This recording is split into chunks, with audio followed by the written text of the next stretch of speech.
Hi, this is Ruth McCambridge of the Nonprofit Quarterly. I'm the editor-in-chief here, and I want to welcome you all to the third in our webinar series on executive transitions and succession planning in the nonprofit sector. This series has been done in collaboration with BoardSource and Raffa PC, and at the end of the series, you'll actually be able to go back and look over. We'll have recorded sessions online for you. We'll also be sending you, after today's session, a resource list of articles that you can read. Before we get started, I want to make sure that you know that you can ask questions by going to the right-hand side of your screen to the Q&A section. Those questions, I'll be keeping an eye on them during this webinar, and pass as many of them as possible along to Ted as we get started. Now, I want to go on to introduce Ted Ford Webb. I've known Ted for about 20 years, and I've always wished that I had the capacity that he does to look at an organization and understand what it is that's going on. I know that to me, sometimes that looks like a little bit of magic, but it's what makes him extremely good at what he does, which is far more than executive search. Is more like understanding what it is that is called for in a particular kind of organizational transition, and really working with that organization to do the work necessary to shift not just from one leader to another, but really almost from one state of being to another in some cases. Ted has worked with all kinds of organizations, all sizes. In the nonprofit sector, he's worked with foundations and universities, some very large organizations, and also with very small and grassroots organizations. And he'll talk more about some of those as we go along. Ted is, as long as I've known him, he is a man who thinks about organizational life through stories. And so what he's going to share with us today is some of the stories that he has told over the years, which they're almost like fables. They basically tell you what it is that's going on in an organization, what in and around an organization, how you look at that kind of moment, and then what you can learn from the experiences that he's had in one organization or another. So these should be able to help you understand how to approach your own transitions or transition that's going on in or around an organization that you're involved with. So what I'd like to do is to ask Ted first, just generally, how do you approach an engagement with an organization when it's looking at the possibility of a transition? What are the things that you look for? Well, I think, let me sort of present a premise here first, which is that I think most everyone listening to this probably can look back at jobs that they've had and recognize circumstances that they wish they'd known before they went into the job. And had they known them, they would have approached it differently. Arguably, they would have had a better impact. So this is sort of generally true. It's in the nature of this hiring process. Organizations are complicated. Getting hired is complicated. What can you do? And we all kind of accept that. But, my experience is that if you're bringing in a chief executive, the stakes to that, the consequences of really not thinking through what matters are bigger. Right. And again, I would guess most everyone listening to this would be able to remember they've been chief executives or they've watched chief executives come into jobs, make mistakes, step on sacred cows or what have you, and then spend energy and time correcting that, readjusting, Sometimes people are hired for what they think the job is. It turns out to be something else for which they're less well equipped. And so there's a kind of banality, I think, to how people often come into these positions. And if you think about that, the opportunity cost to an organization is really very significant. What didn't happen with that new leader? So that's sort of the truism, and I think, I'm sure everyone is nodding their head. This is kind of often how it works. So to answer your question, what I look for, and really what is revealed to me, it's not that there's a formula. It's not that I would go in there with some special insight or X-ray vision to understand, what's going on. And generally, what matters is idiosyncratic. It's unique to that organization. It's not a formula. Right. So in this sense, my experience, and it's, for me, fascinating, is to listen. If you listen, if you engage with people, if you give people a sense of discretion, tell me what you think, I'll respect it. Over the course of the series of conversations, the important insights will reveal themselves. And the kind of the nuance of it is often the important insights are known but not spoken of.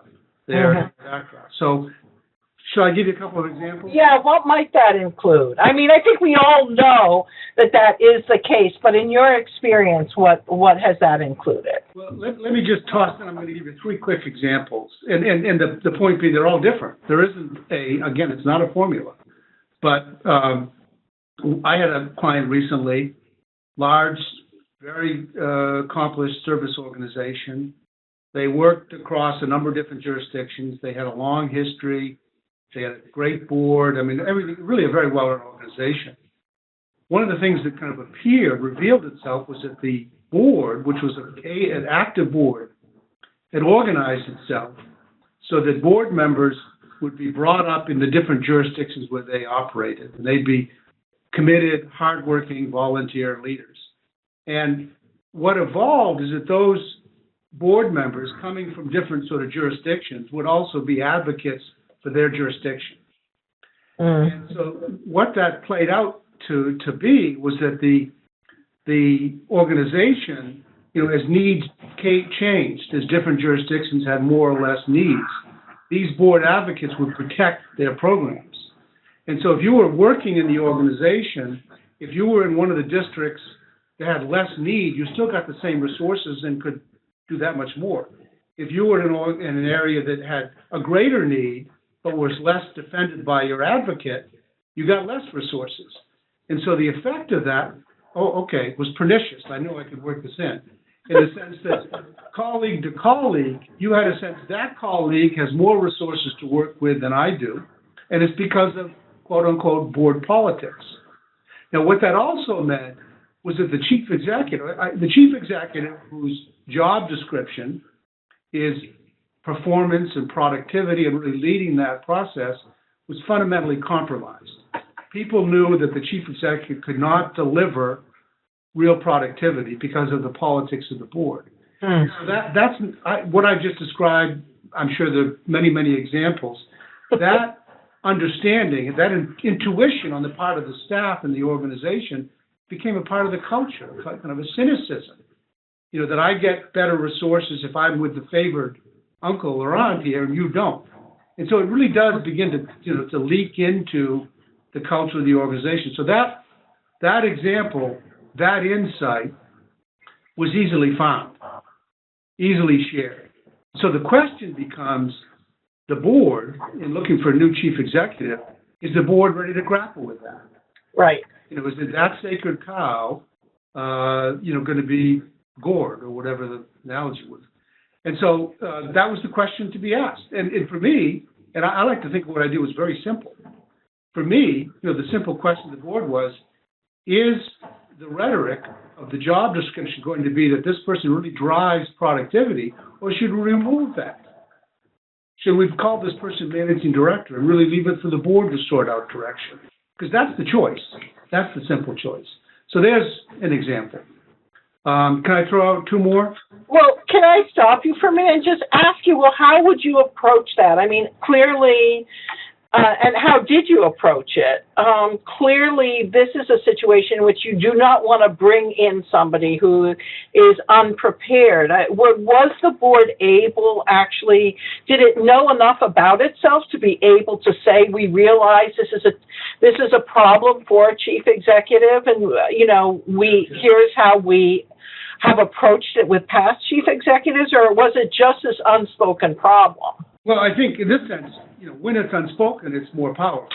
I think in that sense, thinking, and this is putting myself forward here, but, in that instance, I think of my role is to come to the board and to do so, with a degree of, to be politic and respectful. These are good people. They're trying to do good work. Nobody's bad here. But to raise, in this sense, on the other side of this, I think there were board members who would say, we have a tradition here. It's a tradition of strong board leadership and volunteer leadership. It's a good thing. Our activism on behalf of this particular jurisdiction produces good things. And of course, that's true. And so it's to respect that, but to beg the question, does this good work, does this sort of Balkan state arrangement achieve the greater good in the end? And so far be it from me to say it should be one or the other. But what I would say as the recruiter is, this is a question that should be center point in our process. Right. You should be open as a board to examining this and then dealing with the consequences, one way or the other. Well, you'll be better served for that. So that's what I would do and did in that instance. And one effect of that, by the way, and that's as I think about a CEO search, there are always choices, often difficult choices. And to kind of find those choices and those hard choices and to reveal them and to bring them out and invite people as candidates to come in and examine them is the better way to the better end. There are, and you want to bring in, and you will bring in, inevitably, if you frame it this way, candidates who will have different philosophies and different approaches to this. So opening yourself up to that dialogue will get you to a better place. Mm-hmm. Let me ask you something, Ted, and I'm sorry, I know you want to go on to the second example, but in that case, the board was almost designed to have differing interests. What happens when the board is divided and they do not recognize it? It's kind of a little bit of a dysfunctional family. They don't agree, they don't intend to agree, but they don't ever say that to themselves. Example number 2. Thank you very much. I didn't know that. Okay. Let me give you the example, and then I'll answer the question more directly. I brought in the head of an international development organization. The founder was leaving. And the context was that the board was very much of a founder's board. Good people cared about the organization, but their sense of their duty was fiduciary, to kind of see that things were on the straight and narrow, but really to empower that founder and that founder's vision to drive the organization. So it was a fairly limited board. And the organization, the board included, was deeply divided over 2 different directions, 2 radically different directions that had sort of come up in the organization, very much almost a civil war, competing for resources and talk to each other. I mean, it really was split right down the middle, board 2. And so the CEO was leaving, and we were going to look for a chief executive. And so my report to the board was, okay, as I understand this, you're looking for a chief executive to follow a powerful founder, to serve a weak board, to inherit an organization that is divided. That's, I think, isn't that the specs? Isn't that the job description? Boy, that's a little unattractive, I think, in terms of kind of going out and really expecting to see this succeed. So let's take a step back. Is there something we can do to address that? And so the first order of business was to ask this founder's board whether they were ready to become a stronger board. Were they resolved? Did they recognize the need as a board to build capacity, to bring in subject matter expertise, to be able to better govern without a founder? The answer was yes. It's kind of a motherhood and apple pie question. So that being the case, what we did there was before we did any recruiting or looking for a job description, was to announce the board's resolve to become a more substantive, to grow appropriately given the departure of the founder. Well, that resolution, if you will, and quickly word spread. These positions and organizations are closely watched by people in a given professional network. It was not news to that network that this was a founders board. It was news that the board was ready to kind of muscle up. And so fairly quickly, we were able to identify a couple of new board members who brought substance and expertise and knowledge to the board.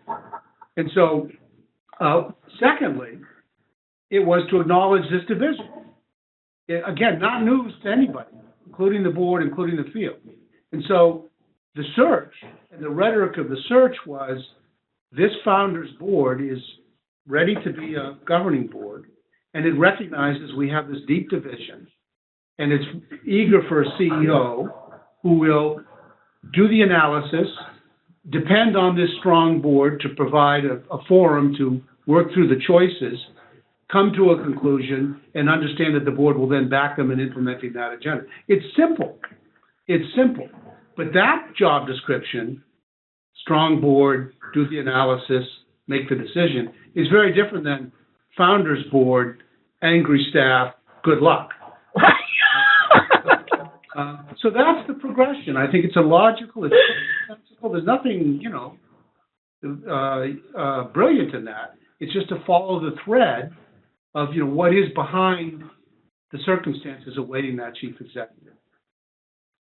But it does, to some extent, also delay the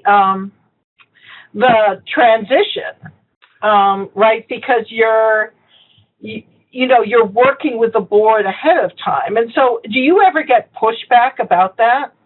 Well, that's, actually, I would say, no, it doesn't delay the transition. It doesn't. It doesn't. Okay. Actually, in that instance, a month. A month to kind of board process, find some new board members. But, I don't mean to be glib, but I think that almost all of these organizations are pretty well understood by people in the field. Right. What's going on, what's good, what's wrong, what's broken, or at least intuitive. And to that end, I think these logical, if you will, intellectually honest insights, which again are there, they're not brought by me, they're there. I think to sort of embrace it, in that instance, that the board recognized it needed to become a stronger board.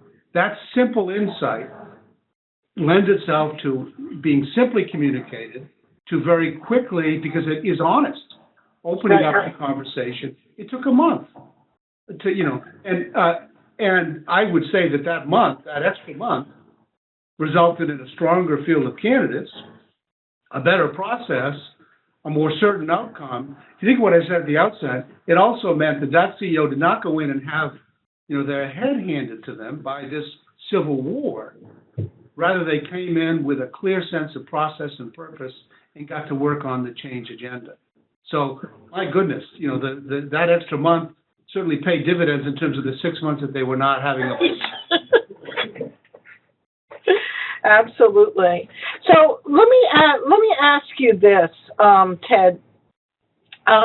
When you go into a situation like that, and people don't necessarily want to face what it is that you can see as present. You've talked to the field, what the talk is about the organization.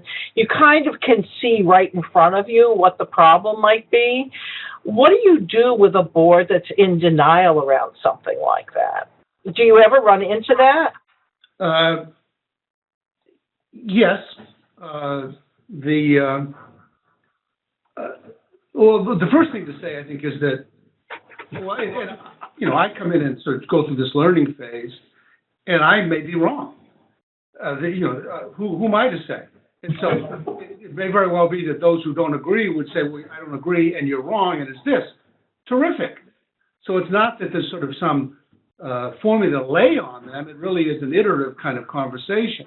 But to your question, every once in a long while, okay, another example comes to mind. I've been fired a couple of times. Not too often, but I've been fired. And I can think of one instance where I was brought in by a very wealthy philanthropist who had created an organization. It was doing sort of inner city education programs. And his theory was that what they had created in this one demonstration site should be scaled up nationally and internationally. It was a revolution. And so he wanted to have a CEO who would drive this and scale it up. Listening, learning, what kind of percolated out is, yes, this is good work, but it's because we threw $1 million at it. It's not, there isn't new science here. It's extraordinary resources, which we will not be able to scale up. And so, my conversation with that philanthropist ultimately was, look, you've got a theory here. I think you want to prove the theory. It seems to me before you go this route. So my suggestion is you bring onto the board 2 or 3 or whatever the number may be, subject matter experts, and really, govern this and really drive this to kind of test this theory, then roll it out. Well, no, I want a CEO to roll this out now. Well, the problem is that the CEO you say you want, who would replace this and drive it, would not be credible. The person who would take that assignment is not credible if they accepted this, on the face of it. You've got to have the research and the analysis to kind of drive this. So you need to do that first. Well, no, I want this person. Well, the problem is that anybody that I find here who accepts this, I'm repeating myself, is not credible. I can't help you. Right. So that's a little exotic. Although sometimes philanthropists with lots of money have lots of ideas and really don't want to run up against reality. It does happen. Right. Well, let me remind people that they can ask questions by using the Q&A section down on the right-hand side of your screen. Do we want to go on maybe to the next example that you had? Okay, sure. It's and I wanted to use this example because I think it's unusually elegant. I had an assignment fairly recently to bring in the head of a prison system for a new governor. And the system, they're all a mess, but this system was particularly a mess. Overcrowding, violence, just a horrific set of circumstances. And the governor was really very curious about, how can we in some way improve on this? Long story short, the dialogue with the governor and his team and stakeholders, what was revealed in some ways is kind of intuitive, and that is that what drives that system is mostly external. It's sentencing policy, parole policy, judicial policy, policing policy, the use of behavioral health resources, learning, educational resources. It's these other systems that really, drive and have the most effect. And so, in that instance, the search, the job description, the rhetoric of the search was, we're looking for someone who understands these other systems, who can impact and educate these other systems in terms of their impact on the prisons. And that simple conceit sort of changed the paradigm. So this person is now really the representative of the governor in the broader criminal justice agenda, has a warden, working for them to really do the operational piece. But the traditional role is that of the warden. So we shifted if I can use this word, paradigm. But in framing it that way, we got candidates who had that kind of systems and communication expertise. And it's, so that's the kind of thinking. And again, it's simple thinking. We all know that what drives these prison systems is not in the system. It's these other systems. We know that. Right. Right. We have a question from a participant. Can you share more about how to bring in issues that come up during an initial assessment that the leadership may not be aware of? Leadership being board, well, these often, in essence, I'd make a distinction here between the board and the staff leadership. Or they may understand differently. Sure, yeah. How do you bring up what may be tender issues? I'm not surprised by the question because it really is a tender part of the process, I think.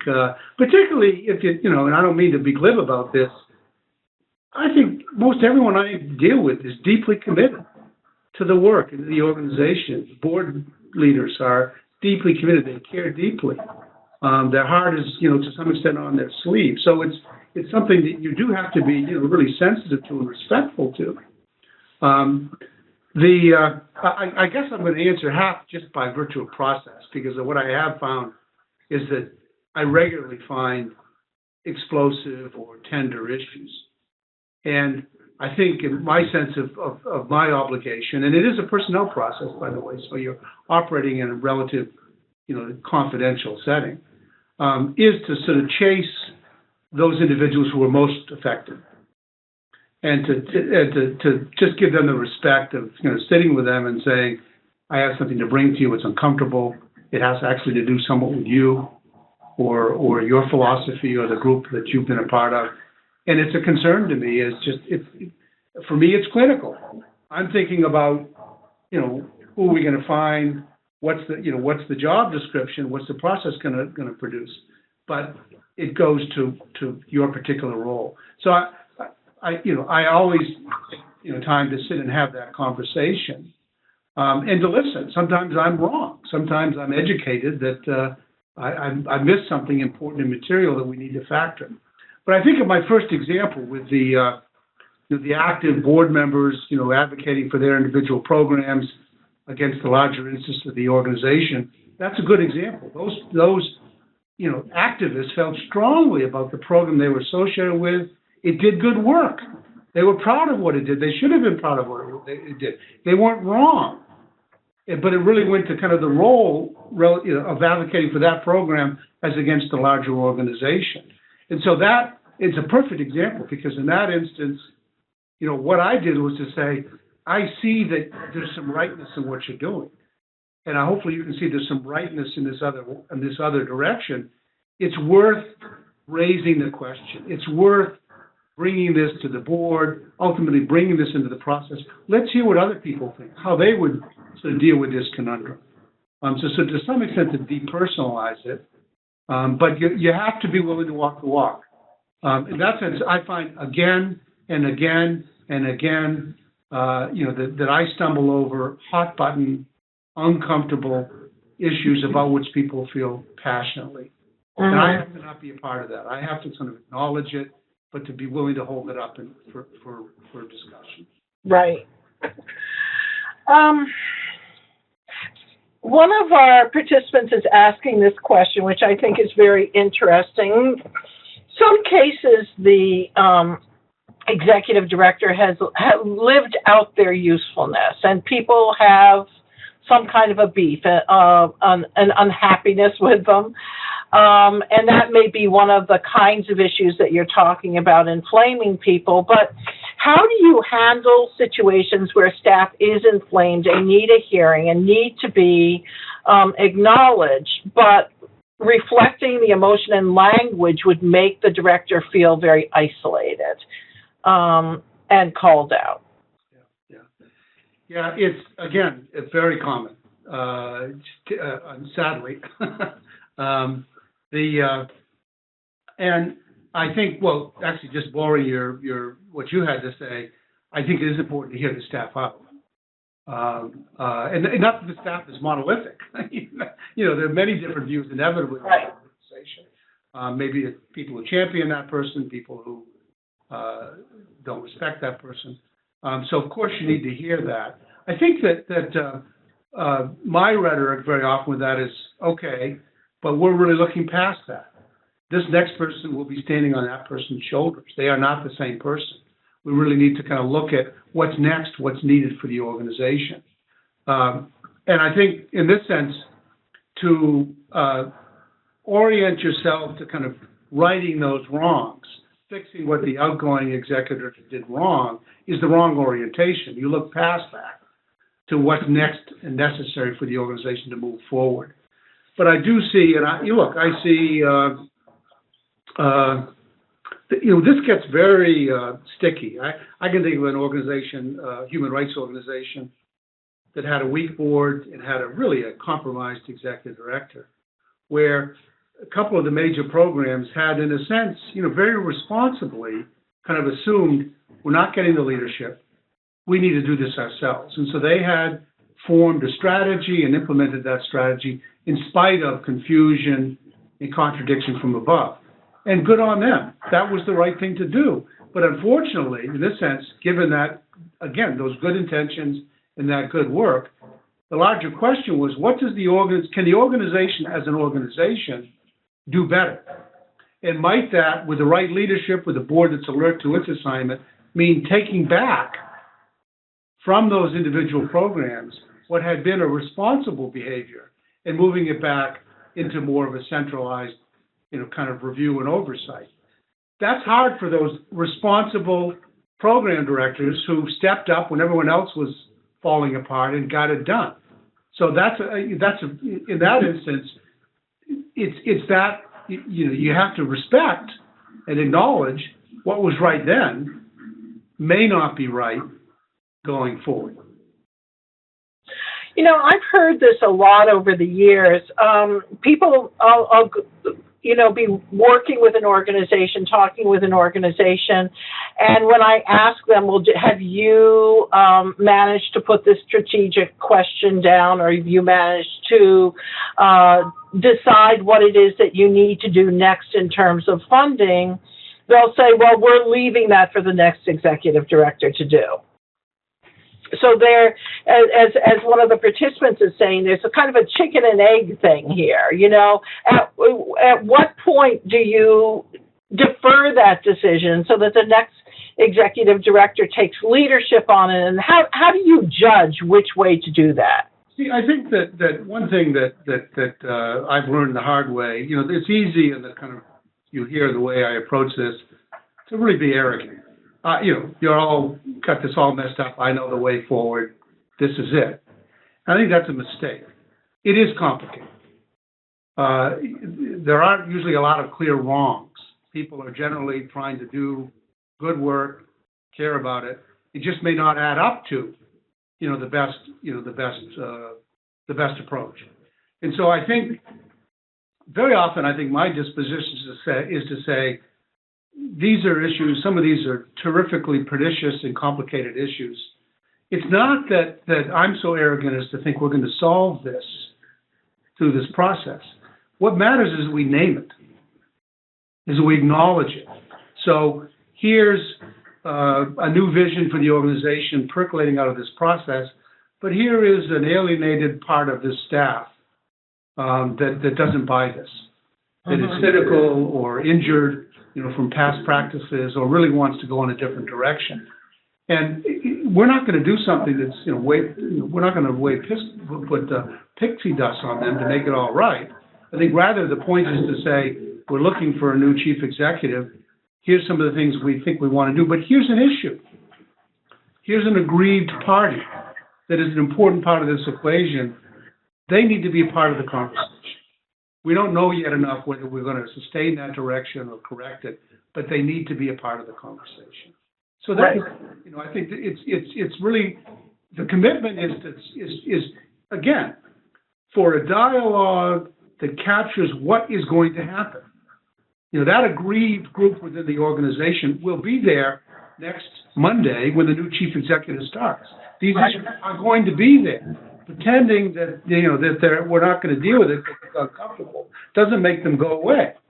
Right. So it's better off to bring them into the conversation. And in many ways, if it is uncomfortable, if it is controversial, what better way to test our new chief executive and our candidates than, hey, we've got this conundrum here. We don't have the answer. It's awkward. What's your guidance? Right. So I cannot tell you how many questions that we now have in front of us about the dread founder. Did you anticipate that? And they really run the gamut. So I'm going to, this is awkward, right, Ted? Just full disclosure, Ted actually recently did a semi-transition here at NPQ, and since I'm the founder of NPQ, he actually had to figure out how to bring in someone alongside me. It was really easy, right?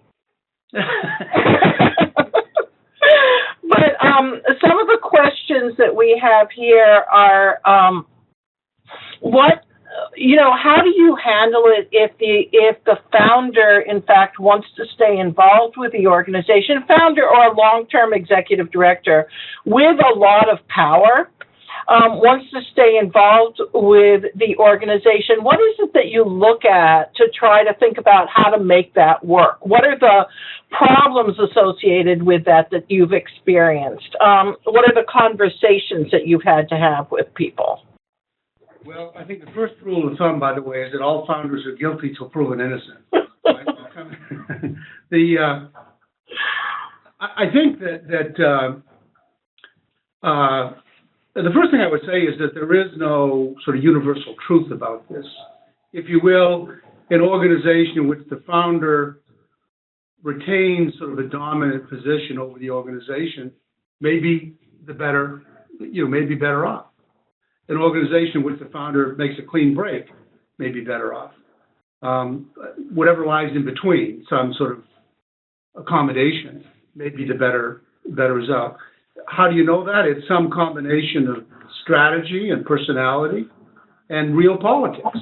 Uh-huh. So I think that again, and I'll easily fall into examples, that has to be assessed relative to that individual founder and the organization around them. So if the founder, let me think of an example. I can think of one. Needless to say, won't be saying which one. Not yours. Thank God. The founder wanted to select their successor. Felt that the board was fine as it was, and it was a founder's board, a weak board that was really didn't have the will to kind of influence that decision. And that was the essentially state of affairs. That was fine. And my disposition there was to say, you're going to control this. And so let's certainly shape this in a way that maximizes your control. Let's hire someone who, by the way, is not a chief executive. You're the chief executive. You look at the authority of that position. It's a managing director or an executive director. It's something different. Let's acknowledge what the authority is for that person, and that their job is to sort of build kind of more of a structure, an infrastructure that you didn't build because you were oriented in a different way, that will ultimately allow for a transition. So you really have to kind of acknowledge, and you cannot pretend. The thing about founders is that they're seductive and articulate, and they're more than ready to say, oh yes, I'm going to give all this away. And it often is not true. So you really have to kind of tease this out to really get at the real politics of it. I don't have a formula. But again, if you come into that organization, you have that founder, that dominant personality. It doesn't take very long to learn from others. This is someone who is not going to let go, or is going to let go, or who is exhausted, and whatever it may be. People know this. So it's a matter of kind of finding that information, finding that insight, and then being ready to have that very direct conversation. The example I just gave you, I sat with the board and said, it's clear to me, or my sense is, you are a weak board. You are unwilling to get stronger. You're unwilling as a board to kind of develop the capacity to begin to take this back in the way that, as a board, you might want to when the founder's gone. Am I wrong? Do you feel differently? If you feel differently, let's make it a matter of record and let's get out and do that. If not, that's okay. The founder's going to drive this. So be it. Yeah. So one participant is asking, when you have a fairly young organization and the founder is on the board, and it's a single founder on the board, and they're trying to bring in their first executive director, what are you thinking about as you're trying to do that?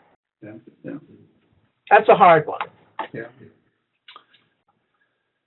Well, clear, hyper-clear definition of boundaries, I guess, would be the sort of bureaucratic answer. Beginning with the boundaries of the founder. And in this sense, recognizing that the example you gave, the founder is dominant in the organization. And so I wouldn't beg that question. I would say, well, what's that dominance mean? Let's carve out what that means. Are you going to set strategy and to check in with the board and the person you bring in? Fine. That will define this person's assignment. So it's about boundaries, I think, and if you will, I could have said what I just said and sort of suggested it was a bad thing. The founder is going to control the organization and set policy and direction. Shame on him or her. I don't believe that's the case. It's conversely, if the founder is saying no. You know that this is not an approved of opinion, right, Ted? I mean, there are a lot of people who will just say absolutely not okay for the founder to remain involved. But what you're saying is the conversation needs to be surfaced and explored. But why is it that so many people say absolutely no? Because more often than not, well, first of all, these clear boundaries are usually not carved into stone, and even if they are, you don't. Again, in the real politics of this, you don't have kind of an enterprise to hold that founder accountable. As I said, all founders are guilty until proven innocent. So, as a practical matter, I'm sorry to say, more often than not, that founder on the board would say yes, clear boundaries, or this or that, the other thing, and then violate it quickly. So I get that. I get that that's more often the case, and that the easy answer is get off, leave, let us sort of become strong without you. That's your best service to the organization. So more often than not, that is the right thing to do. The only reason I'm careful not to say that is because the other side of this can be that founder is your main fundraiser, that the organization is known for that founder, and that funders and so on and so forth think of the organization relative to that individual, that personality. And so the organization is potentially at risk if that person steps away radically. So that's the other side of the conundrum. And so I think you have to weigh that. You have to weigh that. But I do think, in this sense, and to sort of be punitive about it, if the founder is going to stay, for the reasons I just said, for example, you need clear boundaries, and you need to agree on the enforcement of those boundaries. In that sense, again, with founders, I find myself, in those instances where I've sort of bought into this and we've kept the founder and so on, the conversation I have with the founder and the new chief executive and the board is, when, as a founder, you violate this, let's understand what we're going to do. You will violate it. Maybe just unintentionally, just in the nature of who you are. But we're going to have an understanding of how that will be sort of adjudicated. So you and all of us sort of train ourselves to draw those boundaries and begin to create the capacity, for this organization to move on when you're no longer here. Mm-hmm. So there's no cuter way to do it. I mean, it's really about honest and direct conversation. But again, the questioner is right. 9 times out of 10, 8 times out of 10, it's better if the founder steps away. But there are those 2 times when it isn't, when it really puts the organization at risk. Ted, one of the things I think that you bring to a succession process, a transition process, is the ability to raise those questions in ways that are less threatening than people think they're going to be. It's amazing the secrets that we can keep in an organization over what periods of time we can just leave something that everybody knows, as you said, unspoken, and slowly eroding the strength of the organization. And so one of the questions that people have is, if you're an under-resourced organization, and you really cannot afford a succession consultant, somebody to help you with that. What is it that you need to do to prepare yourself to do a decent transition? How do you go about making sure that you're ready to honestly accept a new leader? Yeah.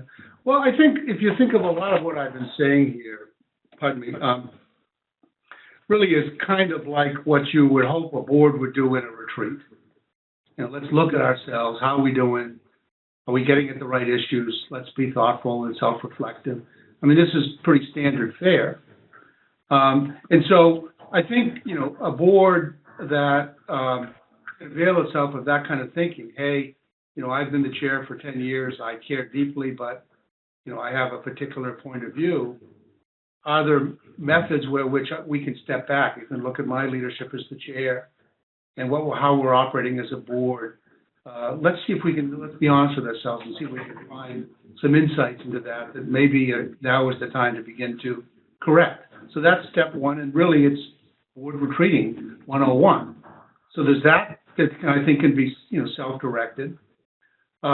I think that if in the spirit of that, I think it's possible for a volunteer, a board member, to go and have that kind of a dialogue with staff. That's appropriate when you're changing CEOs. You're not going behind the CEO's back, but to invite that kind of reflection. They'll hear if they can convince the staff that this is safe territory. They'll hear this information. So I do think it's possible. Again, these insights are known. It's it's like you go to the therapist, and the therapist, and there is a bit of therapy in this, is sort of with the right questions, really kind of bringing to the surface things that you already know. So these are knowable insights, I think, and I do think with self-help, it's possible to kind of get at that if you have a volunteer board member, a volunteer leader who's willing to take that on. It's pretty generic stuff. So that's, I think, a means of kind of getting at this if you don't have the resources for, someone like me to come in and drive it. Right. I want to go back for a minute and talk again about, you had talked about the work that you did to locate a commissioner of corrections. And this idea that you need to understand the organization in the context of the field to be able to help it think about the right leadership for that moment in time. Can you talk a little bit more about that? Well, yeah, sure. And I think that in this sense, at the heart of that, the core of that is to promise good listening and confidentiality.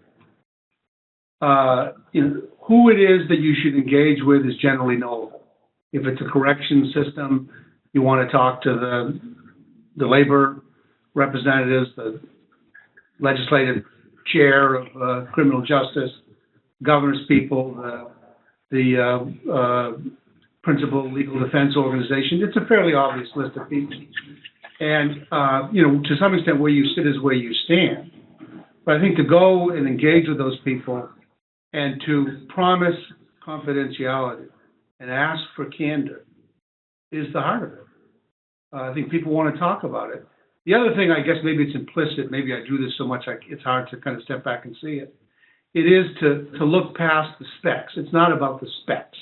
It's not about the criteria for the position. It's really about where's the organization. Where has it been? What have its challenges been? To some extent, let's look at the performance of the outgoing chief executive. Where have they gone amiss? What have they done well? Out of that sort of percolates an insight into another context. Right. And so I think, and again, maybe I've just done it so long it seems intuitive, but those insights will just reveal themselves, I think. And so much of it, and a lot of what we've been talking about here goes to be willing to say the king has no clothes.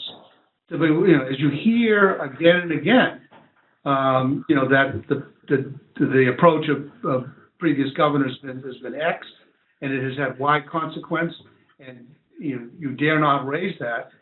That's what you have to raise. Mm-hmm. You have to say, if you do X, you're going to get Y. If that's what you want to do, we'll go get Y, but don't expect Z. It's going to be Y.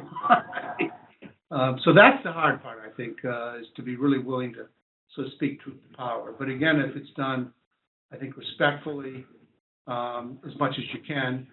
Sometimes these governors can be very tender. But I think as much respect as you can engender. And my theory has been in those instances where it cannot be heard. Think of my wealthy philanthropist who's trying to create this international program on a house of straw. That it cannot be heard, that it's rejected. That's the right thing to happen. Mm-hmm. That's correct. Better that it not happen. Better that, well, from my point of view, better that you not be involved. If there truly is an active denial. Mm-hmm. It doesn't happen that often, but that's the better outcome. That's a better service from my point of view, to kind of bring the client and say, this isn't going to work. I can't help you. You don't invest these resources. That's the better outcome. Right. You know, you've been a part of so many hundreds of transitions over the years. What have been the major problems that you've noted have led to a spin out soon after somebody coming on into a leadership position? Yeah, I would say the principal problem is a kind of an intractable, pernicious conflict in a board. When you've got a board, particularly if you're in a discipline where there really are some different theories of direction, and you've got board made up of people who genuinely believe this or that direction is the right direction. And so it's not that they don't understand, it's not that they're irrational, it's that they strongly feel that this is the right way, understanding what the other way is. So that, to me, is the biggest conundrum. Is how as an organization do you make those choices that you're going to achieve change through strident advocacy, or you're going to achieve change through education and engagement. These are arguably good strategies. Either are good strategies, hard to have them in the same house. So I've seen that and struggled with that. And I think in that instance, and I think the appeal, sometimes it works, sometimes it doesn't, is look, you as a board, you own the organization, responsible for these precious resources. Make a choice. Decide. And bring to bear all those resources on a particular direction. That's your responsibility. And not to decide is to decide. Mm-hmm. So I've certainly seen that and struggled with that on occasion. I think I remember, I'm not going to name the organization, but if you're familiar with ACT UP, I was working with a group before the creation of ACT UP that had within it ACT UP activists, and also activists who took a less strident, shall we say, less confrontational approach. And that was the conversation. Do you want to be, moving ahead through confrontation, blood in the lobby and chain yourself to the front fence? Or do you want to move ahead through lobbying and reasoning and analysis and research? Either are the right thing to do. The translation of that was that the ACT UP contingent won and brought in the strident activists who blew up the organization. And then ACT UP came into being, and this organization rebuilt itself around the more conventional approach. That was a good outcome. We had to go through that to get to it, but it was a good outcome. It would have been nice if we could have, gotten that outcome in the boardroom and reasoned through it, but the passions, the feelings were such that it wasn't attainable. Ergo, make that decision, and the rest happened. Mm-hmm. But I do think to just stay on that point, sometimes the issues really are, seminal issues that go beyond who the chief executive. Right. That go to the real purpose of the organization and disagreement within the organization about what the direction of the whole organization should be. That's right. Yeah. Which is, it's a very difficult thing when you're asking to get that resolved before you get an executive director in. It calls the question in a pretty major way. Some people are asking about under what conditions would you use an interim executive director? Well, I think that some of the things we're talking about, if you really are sort of in an intractable place, the analogy I think of is a lot of churches. If they have a long-term beloved minister, when that person leaves, they make a point of bringing in a retired minister to come and serve as an interim.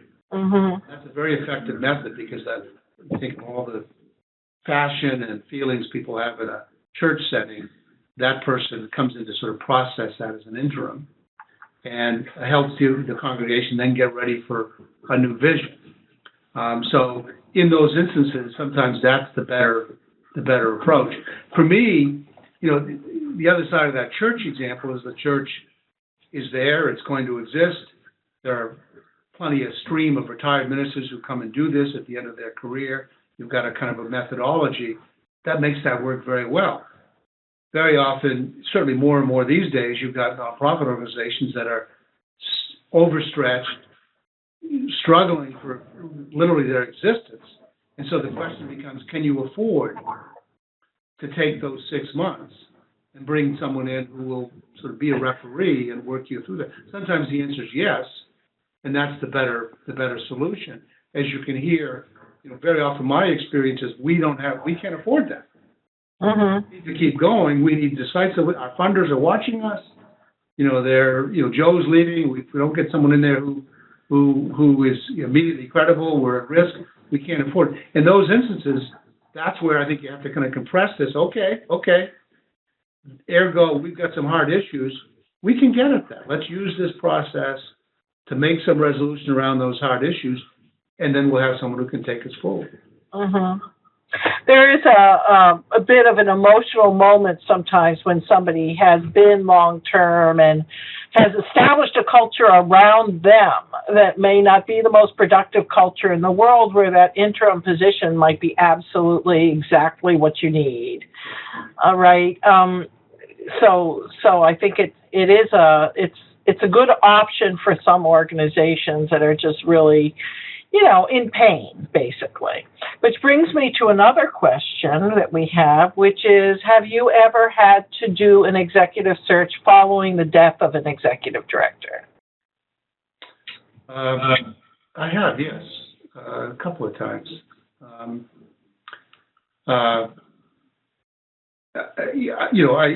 pausing because, of course, there's a mourning and a need to respect that, but there's also a mythologizing to some extent. Think of our dear departed loved ones.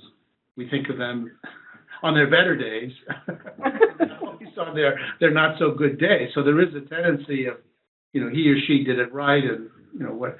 But I think it's the same, with all due respect, there needs to be that kind of cathartic, that was then, this is now, including kind of an examination of that dear departed leader's bad days, and what the takeaway is from that. So, yes, it takes I think at some level, obviously just at the human level, a degree of discretion and respect above and beyond what needs to be brought to these things. But it also takes, so from my point of view, the assignment is a clinical one. We respect that. Here's the instrument for change. Let's get to work on the instrument for change and growth. So, So I think what you've helped us really come to terms with today is the fact that this is less about the transition of the individual and more about the transition from the past to the future of the organization. That, in fact, you have to take the whole organization in its setting and do a review in order to get the right leadership into place for the way that organization needs to move. So there's no shortcutting of that possible. Some of those questions can be hard to raise on your own because over time organizations do build up these, go here, don't go here kinds of rules. And so those conversational rules can get in the way of people when they're trying to understand what it is that they really need. Yeah, let me just interject, though, to say that those, go here, don't go here rules, they may be the right rules. But as they are rules, I think it's appropriate and necessary to beg the question. These are the rules. Let's codify these rules. We're not going to go here, and we're going to sort of acknowledge that, or let's question these rules. So I think it's just going one step further back. Right. To I think affect the kind of conversation that you really need to have, I think, to make that shift successfully. Great. Thank you so much, Ted. This has been a wonderful session.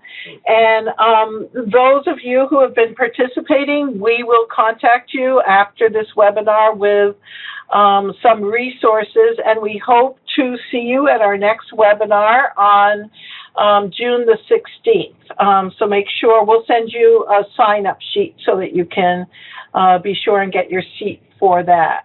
And again, thank you so much, Ted, for your insights. And I'm sure it will be very helpful to people as they're looking at moving ahead with their own transitions. Thank you. It's been an honor.